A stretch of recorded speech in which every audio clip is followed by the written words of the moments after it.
hashtag pick a side YouTube. So this is a hashtag that blew up on various social medias and has been sort of a trending campaign, let's say, which is just pick a side. And you might be wondering what the hell this is all about, and we're going to go through it. But also, I think I may have some answers to some of the questions presented by some of the content creators affected by this. So the first thing here is just Change.org, which some people started a petition. I mean, it's a Change.org position. I'm not asking you to sign it. It's just a thing. And as you can see there, 230,000 people have signed, saying, fire Susan Wojcicki as YouTube CEO. And, well, they don't have a bad reason, do they?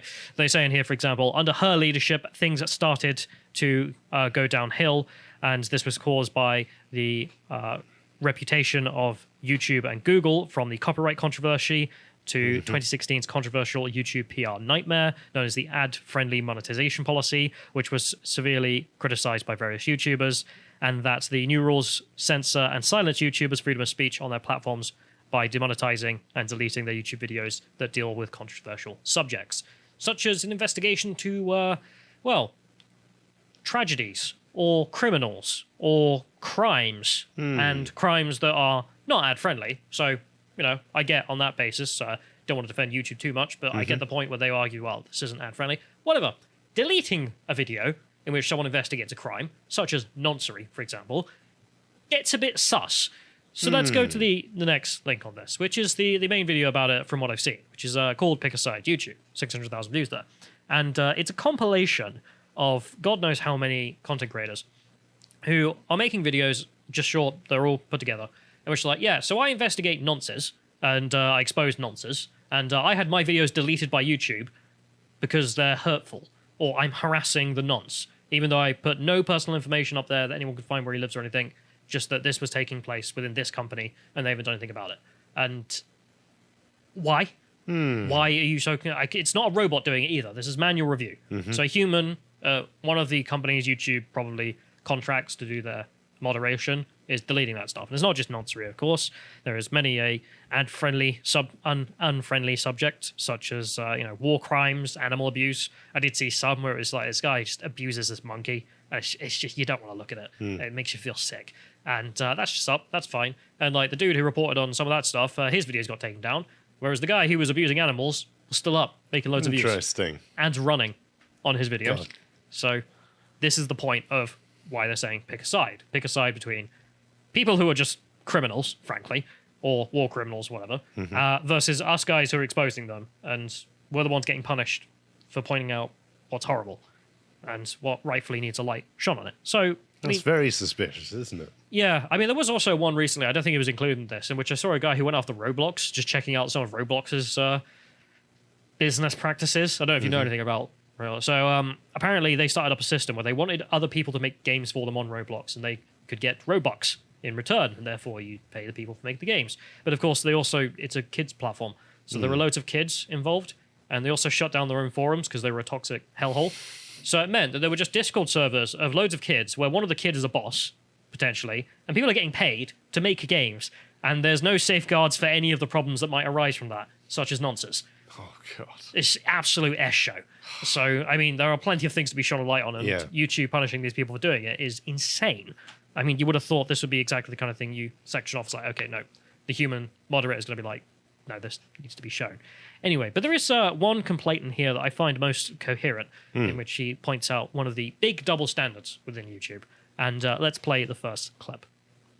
You know, YouTube likes to pride themselves on being this big platform where any creator can make it for any kind of genre they want to, but at the end of the day, it's like if you're going to do any kind of investigative journalism, you're going to have a rough time. Because when it comes down to it, the big corporations, they have way more leeway in what they can cover compared to you. I've had videos that have been age restricted and demonetized because of the topics I'm talking about, but then you see the mainstream news where their clips are on the trending front page and they're talking about that same thing. And that shit's fucked up, honestly. That shit really pisses me off.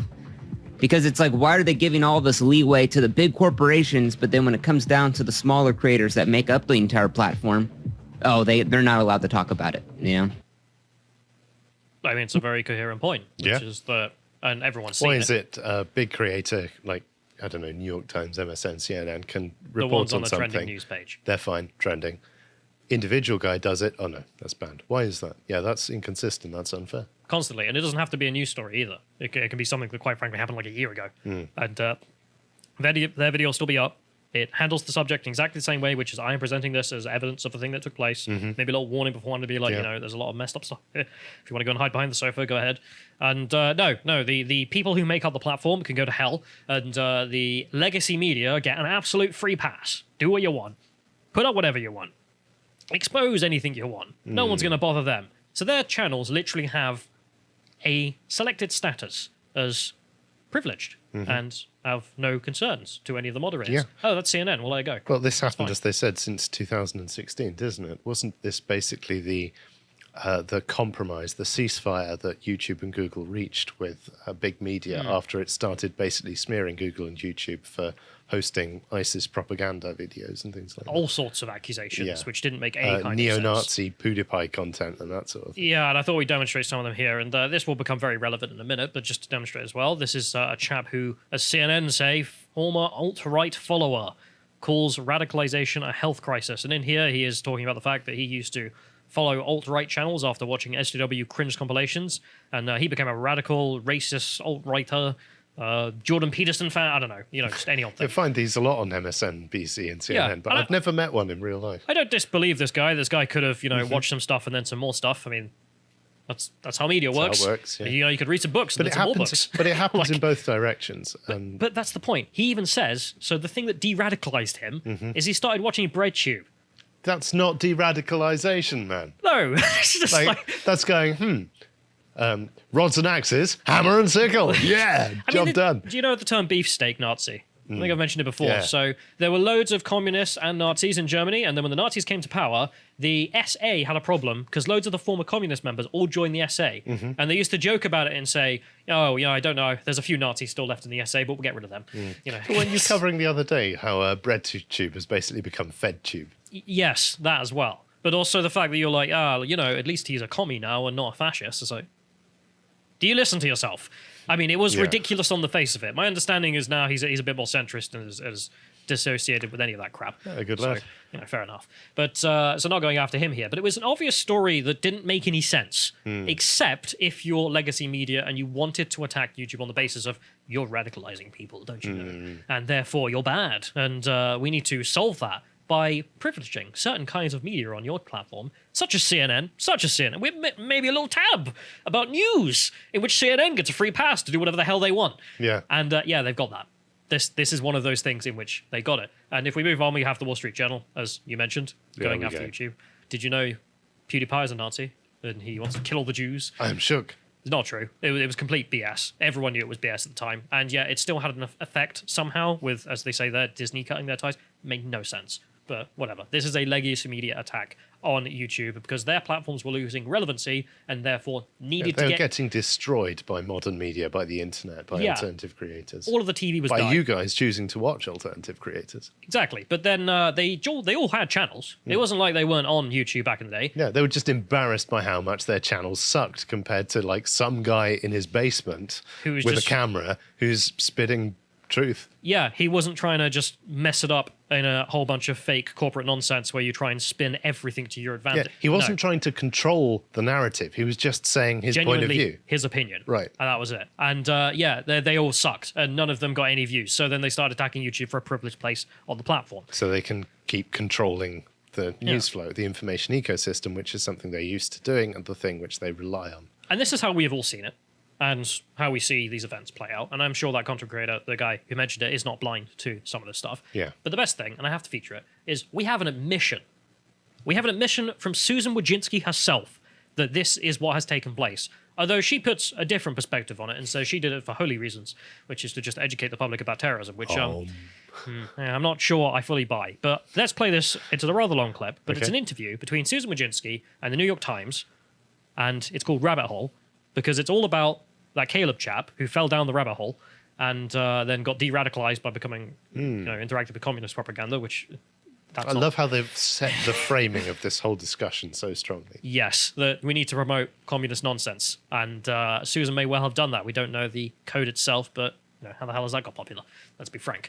Anyway, and this is the interview part I found most interesting, which Susan admits that she purposely made up that section in where legacy media gets its privileged place, and also they promote certain types of content and de-rank other content, not based on whether or not it's broken any of the rules, but instead because they feel like it. Let's play the clip. One of the biggest realizations for me was that we needed to start adapting and changing, and that we needed a very different set of ways of managing information than you want to manage entertainment. Was there a moment that crystallized that for you? Well, It's the moment celebration became nightmare. in 2016, People were screaming, kids were crying, security guards. there was a terrorist attack that had happened in France. Horror tonight in the French resort town of Nice. Susan says that in 2016, on Bastille Day, In the coastal city of Nice, just as the fireworks ended, a truck plowed into the crowd. when an ISIS terrorist attacked a crowd, At least 84 people were killed, dozens of others were hurt. and the government there declared a state of emergency. And I remember reading that and being, just extremely upset and thinking, our users need to know about it. YouTube decided that for people in France, it was actually going to push news about the attack onto their homepages. The attack turned the streets into a scene of chaos. And for people looking for information about the attack, The mayor of Nice warning people to stay indoors. Here's tonight of another terror attack. they were actually going to prioritize videos from what they considered authoritative sources. But that didn't perform very well on our platform. She says that basically the engineers at YouTube were telling her, like, The users don't want to actually see it. no one is clicking on these videos. That's just not what they want to see. And so what do you do as a platform? Do you show it to them anyway? And so that's actually, I remember that very clearly because that was the first time I said to them, it doesn't matter. We have a responsibility. Something happened in the world and it's important for our users to know. There you have it. That's the admission, straight from the horse's mouth. No offense, Susan. That she decided to change the way YouTube worked, and instead of delivering you entertainment or more of what you wanted in regards to political stuff, they were going to change it around. So instead, What they wanted you to see. what they thought was important would be on your front page. And even when the software engineers came back to her and said, Susan, your dumb changes are crap. No one's clicking on it. She went, I don't care. Do it anyway. That is why YouTube got ruined. And as you can see, I wrote this article back, just quoting some of this. So as you can see, Susan Wojcicki explained why she ruined YouTube. And there's some more quotes in here that I didn't think we'd play the full thing because it would take too much time. And we'll take the quotes instead, which are far better, in which she just lists out how this goes even further. And she says, one of the biggest changes that we made from our recommendation system, we realized that there was a set of content that even if people were repeatedly engaging with it, if you're enjoying it, you watch more of it. That's how YouTube works, right? That's how all media works. You read the book, you read more of the books. And she was seeing people watching the videos and enjoying the videos, watching more of them. And she was like, not on my watch. I'm going to solve this problem that doesn't exist. She says that even if people were engaging with it, that it was important to make the recommendations more diversified and to show them more quality content alongside. Quality content defined by her. Yeah. Not you. So Not- this not is by the audience. This is really what you've captured here is the crystallized moment where YouTube decided that it wasn't just going to host and let people do things. It wanted to, again, control the narrative because it was in the position where it could. This is all a conversation not around, WAP videos. This is all a conversation revolving around the political content that's on YouTube. It's about the information ecosystem, which for many people, YouTube is a big part of. And it went from basically a free-for-all based on what you watch, what you like, that sort of thing, to, oh, hang on a minute. No, you're gonna watch what we want you to watch. And you can see her justification as she gives it, and we'll take her at her word, steal that position, which is that she wanted to do it because she wanted people to know about terrorist attacks and whatnot. That's lovely, Stephen, that you think people should more engage with this stuff. I agree that people should read more about this. I'm not going to force them, though. Yeah. It's up to them. Anyway, so she didn't agree with that and instead forced you to engage with it. She then continues, we began to identify content that we called borderline content. And if you look in the guidelines, you'll find this phrase. And that if users were repeatedly engaging in this borderline content, we would show them other content alongside that we've ranked as more high-quality content. This is all, again, based on her prejudices of what she thinks is high-quality content. Yeah. And, a lot of people might have had their political channels slowly disappear, and, now you have the reason. Yeah, because Susan just didn't think it was high-quality content. She didn't like it.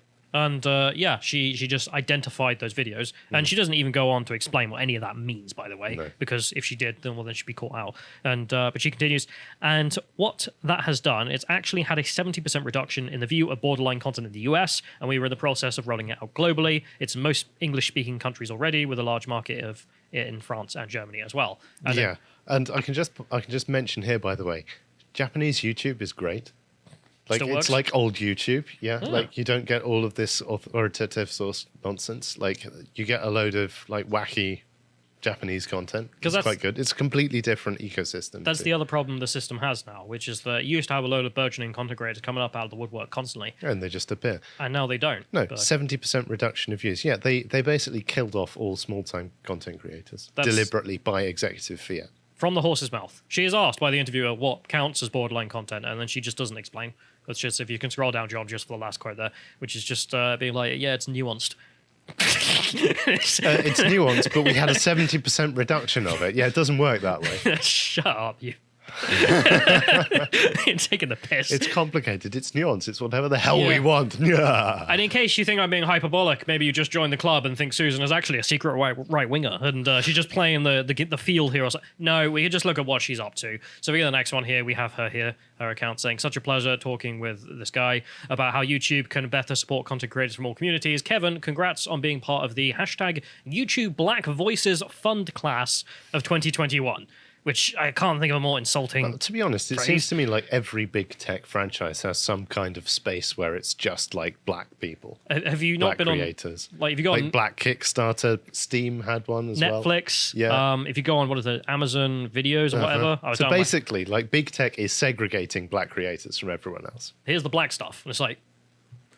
Okay, that's anti-racism for you. Anyway, moving on. So let's go to the next one. So someone asked, what the hell does this crap even do? And Team YouTube even responded saying the YouTube Black Voices Fund will help amplify black voices by acquiring and producing YouTube Originals programming that's focused on the race experiences around the world. Yeah, so they're basically literally hiring black people to produce content. So they can all talk about race for 5 minutes and then go on with their lives. I mean, could you think of a bigger waste of money? I mean, it is their money. It's not government money, at least. So, minimal thanks there. But instead, you could just give so that it's not to people enough. making content. It's not enough to merely privilege certain channels over others based on their politics. No, they have to literally pay them huge amounts of money based purely on the color of their skin. How much? You want to guess? How much for the YouTube Black Voices Fund? It's probably going to be tens of millions. Hundreds of millions. Really? Yeah, let's go to the next one. So 100 million, apparently. So in here, introducing the YouTube Black Voices Fund from YouTube's own website, in which they say the YouTube Black Voices Fund will help amplify black voices by acquiring and producing stuff. Is this just the industry standard? Because the BBC's diversity budget last time we checked was £100 million, wasn't it? So that's the tax. Yeah. You've got to pay. Jizya. This is the black woke tax. Jizya. Yeah, 100 mil. And as you can see, back in June, we announced 100 million to fund the centre and amplify black voices and perspectives on YouTube. Who they decide is black is a question that... Politically black perspectives, I dare say. They never solve. I don't think Tom's soul is getting many hits from this. No. And alongside a commitment to doing better as a platform to protect black creators, artists, and users. Protect from what? What do you mean? You have a comment section. They didn't do much to protect Lindsay Ellis, did they? No, but also just like you don't shoot people for a living. Right, YouTube. that's true. Not you don't run a safari. You run a fucking website. Yeah, so on our last trip, I'm afraid 3 of our customers were eaten by trolls, but the rest had a great time. You don't operate a mine shaft or something.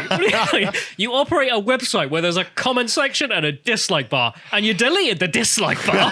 That's gone. So, I mean, comments next, I guess. Maybe response videos will also be banned. I think they already are as a harassment, actually. Oh, really? So, maybe if you just get rid of the videos, it'll be much better. Yeah, if we have no videos on YouTube, or text, or comments, or messages, or community posts, black voices will be protected forever. Exactly. So, destroy YouTube to protect black voices. I don't know what to say. Such a stupid statement. Anyway, so what is these YouTube originals they're all funding? So if we go to the next one, we have one of them, which I thought I'd check out. 1.9 million views, and you might think, oh, that's very successful. Yeah, that's no great. dislikes, because that's weird.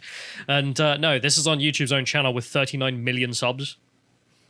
2 million views. 39 million subs. Not doing fantastic. And so this is called Black Joy, and I thought we'd just have the likes are hidden, are they? Yeah, let's have a flavour of what this is as well. Let's play the clip. My creators at? Oh, snap. We out here. Out here, we're everywhere. From Los Angeles to Nairobi and Sao Paulo to London. Showing out and doing us no matter where we are. Doesn't matter if we're clowning, That's high production. slaying these goddess raids, speaking facts, breaking bread, dropping hits, or rocking fists. The joy comes through in everything we do. But I just think about that for a minute. Imagine if they did that with white people. It would be deleted from YouTube.com for being white nationalist propaganda. Why is he standing in a street surrounded by bins as well? I don't know, it's just Los Angeles for you. Every street's like that. But I just, the black Ummah of the world unite. Yeah. It's like, we're from Los Angeles to London, and it's like, yeah, okay, I'll do the same thing with white people, and you would call it was white nationalist crap. Was anyone actually from Africa there? I don't think there were. I think he mentioned Nairobi, so, Okay. I mean, Okay, yeah, yeah, sure. fair enough. But again, of course, as you mentioned as well, there's only certain black people, which is politically black people, not actual black people, because... Some of them might disagree with the messaging. Yeah. like Also, that. how do they define who black is? I mean, is there a one-drop rule? Is that how that goes? Skin swatch. Maybe, though, because there's this next video from this series. Again, 500,000 views on a 39 million subscribing channel. Good job. Create black history. Creators surprise their fans. Cutesy, whatever. I mean, I don't know why you're wasting your money, but I thought we'd just check this out. I just have an image. They just go to someone, hey, it's me. And they're like, wait, who are you? No, they have some people talking about the people they'd like to meet, but it just comes off as really weird, and I thought I'd have to showcase it to make the point even more stark of the obsession with such things. Let's play. As is creating black history by being an awesome representative of his community. Especially now more than ever, the black community is always looking for a safe space, and sometimes we have to create that safe space. So I think Ashley and the Grapevine team have done a great job of creating that safe space on YouTube. I just love the banner she's got at the back. Let's have a look at this book. We've got bell hooks there, interesting, prominently displayed. Oh god, curious. But also just Michelle the white Obama bio. The white guy at the start there. It's just this black guy is a great representative of his community. It's like his community. I mean, it's weird. It's creepy. It sounds like a Southern plantation owner. It's just like he's a great representative of the slaves. It's like he's a credit to his race. It's this kind of attitude. I just hate the whole thing. Yeah, but because they're black, YouTube will fund it because I don't know, they don't care about racial nationalism when it comes from one side. Moving on, so let's go to them funding Vox as well, just to end on the point if you haven't got it already. So this next one, How Racist Am I? A YouTube original. So that was part of the 100 million there. Going straight to a very poor company. A company on the verge of bankruptcy, I'm sure. Had the hat out. Vox.com. No way. They got money out of this grift? Yeah, scroll down. Show them the logo of Vox.com at the beginning of the channel. Which is just verified checkmark. 10 million subs. They're desperate for money. They're a small content creator. They're really struggling to make content and they need YouTube money to run it. Likes hidden. Likes and dislikes disabled, as John points out there. There's, how racist am I? 4 million views there. Mostly people in the comments being like, what the hell's wrong with you? Yeah. No comments. There were comments back when I saw it, but okay. We'll go to the next one because there's more of these. Yeah, so if we go to the next one, John, because we're running out of time. Which is another one here from that series. Are we automating racism? There are like 6 episodes of this crap, which are all funded by YouTube. Incredibly high quality as well. There's a really funny part where... I think YouTube is definitely automating racism by the evidence of this series. I don't know if you can actually go back, John, for a second and just like refresh the page because I didn't put the timestamp in, never mind. But there was a timestamp where it's just like, how racist am I? There's this white woman looking at the screen like, it's like, that's Vox for you. All the employees are very racist according to themselves. And then we'll go for the last link here, which I can't even remember what it is. Oh yeah, it's the Streamy Awards. Steamy Awards. Not the Steamies. And as you can see here, for commentary, they nominated Lindsay Ellis and ContraPoints and gave it a ContraPoints. Any right-wingers in the mix? Nah, go to hell. You're not welcome here. Borderline content, I'll have you know. So, for those content creators asking, why is YouTube picking a side on the side of going to hell with you people? They've already made their bet. They're happy to promote anything that's leftist, so if you want to revamp your channel, that would be the capitalistic thing to do, amazingly. And if you want to actually produce stuff talking about the horrible stuff in the world and exposing people for who they are, you better be in a privileged position like CNN. If you enjoyed that segment from the podcast, The Lotus Eaters, you can go over to lotuseaters.com to get access to all the premium content we have on the site.